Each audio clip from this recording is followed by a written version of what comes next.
Evening viewers, कैसे हैं आप लोग। स्वागत है आपका शेयर बाजार ज्ञान की एक और वीडियो में। और आज की इस वीडियो में हम बात करने वाले हैं भारत फोर्ज लिमिटेड के शेयर के बारे में। आज के सेशन में 782.4 पे क्लोजिंग दिया है, लगभग आधा परसेंट नीचे। और चार्ट्स के ऊपर में बहुत ही कमज़ोर और वीक चार्ट जो है इसके नज़र आ रहे हैं भारत फोर्ज के। तो कुछ लेवल्स की बात करना चाहूँगा, डेली और वीकली चार्ट्स के ऊपर में बात करेंगे। तो अगर आप लोग चैनल पे नए हो तो आप चैनल को प्लीज़ सब्सक्राइब कीजिए, ताकि रोज़ आने वाली वीडियो तो आपको लगातार मिलती रहे। तो देखिए, भारत फोर्ज के शेयर ने पिछले एक साल के अंदर में कुछ खास रिटर्न्स दिए हैं। 13-13.5% के रिटर्न्स दिए हैं खाली। पिछले 5 साल में भी अगर आप देखेंगे तो लगभग 12% का रिटर्न दिया है इसने। कुछ खास रिटर्न नहीं है being the mid cap share. Generally जो 12% का रिटर्न होता है वो भी, अगर आप ये CAGR this is just normal normal return. तो अगर एग्जैक्टली डेट से डेट कंपेयर किया जाए तो कुछ खास रिटर्न है नहीं शेयर के अंदर में।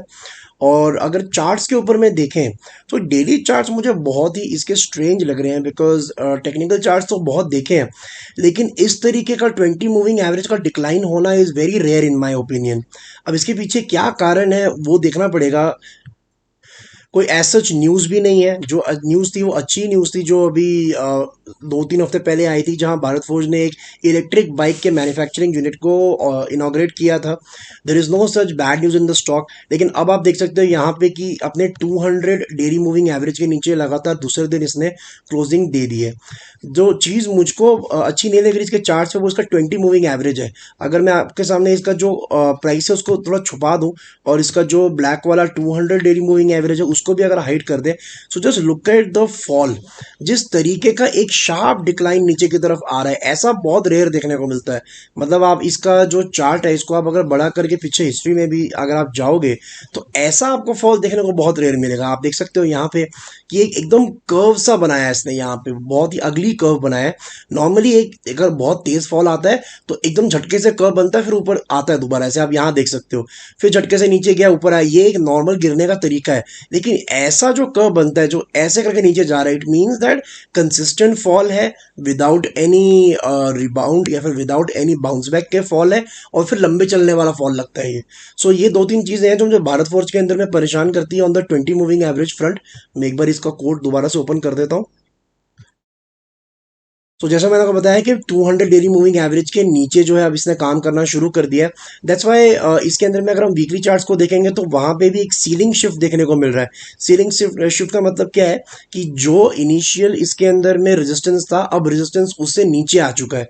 सीलिंग शिफ्ट का मतलब ये है कि पहले जो कमजोरी का साइन दिखाया है वो अराउंड इस कैंडल पे दिखाया है, जहाँ पे रेड कैंडल बनाया है इतना बड़ा शेयर ने एक हफ्ते के अंदर में। ये वीकली चार्ट्स है, और जो लेवल था वो अराउंड द लेवल्स ऑफ 900 था। जो लेवल था 910 रुपये का इसका सीलिंग था। यहाँ पे 910 का रेजिस्टेंस इसने पहले बनाया है, और उसके बाद में सीलिंग एकदम से शिफ्ट होते दिखा है अगले ही 2-3 हफ्ते में यहाँ पे। और ये जो लेवल अब बन के सामने आपके आएगा वो है अराउंड द लेवल ऑफ 845। तो 910 से लेके 910 से लेके अब ये 845 का लेवल है ऊपर की तरफ। जब तक ये इसको पार नहीं करेगा, इसके अंदर में किसी भी तरीके की मजबूती जो है वो आना मुश्किल लग रही है। मजबूती तो इसके चार्ट स्ट्रक्चर को देख के काफ़ी मुश्किल मुझे लग रहा है। यहाँ पे एक इंपॉर्टेंट सपोर्ट ज़रूर नियर बाय है भारत फोर्ज के शेयर के अंदर में, वो भी मैं आपको बता देता हूँ। वो है ये 10 अक्टूबर का कैंडल, और इसका लो है 745। 745 I think is a very crucial support. Weekly closing इसके नीचे मिलेगी तो और कमजोरी बढ़ेगी, और ऊपर की तरफ में 845। तो एकदम 100 रुपये का ही डिफरेंस है दोनों सपोर्ट और रेजिस्टेंस के अंदर में।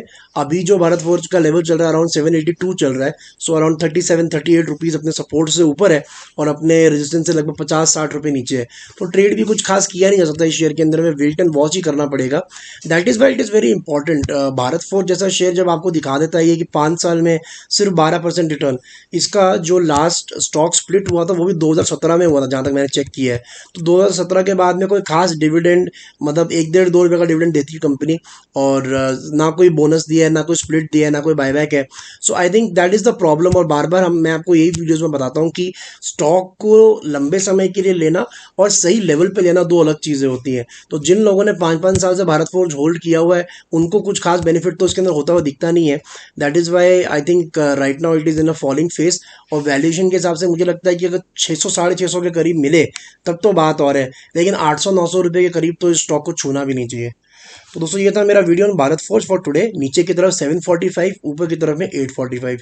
दोनों तरफ में से कहीं पे भी अगर ब्रेकआउट मिलता है या ब्रेकडाउन मिलता है तो आगे का ट्रेंड जो है वो पता चलेगा। तो अगर आपको कोई सवाल है तो आप कमेंट सेक्शन में डाल सकते हैं। मैं मिलूंगा आपसे अपनी अगली वीडियो में, तब तक आप अपना ख्याल रखें and all the best guys.